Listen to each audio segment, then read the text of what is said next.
For this video, we'll be replacing the front fender on a Mantis X Plus. And the only tool you're going to need is a 2.5mm Allen wrench. And there are two screws to remove. First, make sure the scooter is on top of a sturdy stand. Tilt the wheel on one side to remove the screw. There are two screws on each side. So go ahead and remove those.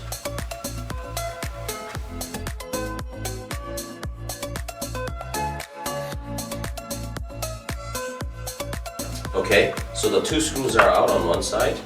Go ahead and do the same thing on the other side.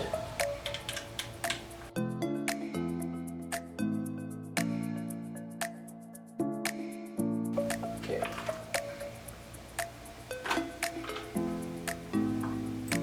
There. And that's how you remove the front fender. Go ahead and grab your replacement front fender and reverse the process.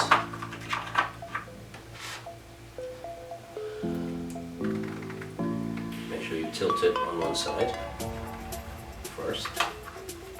And make sure these cables are out of the way.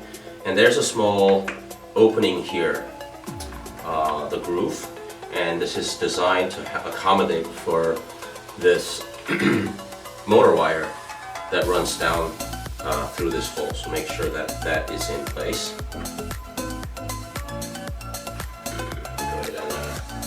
Go ahead and screw that in.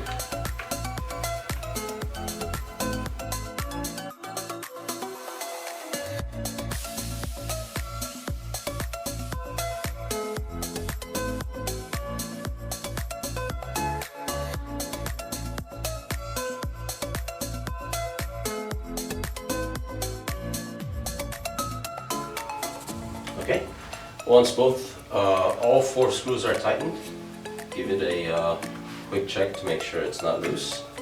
And if everything's tightened, then that's good to go. That concludes the front fender replacement.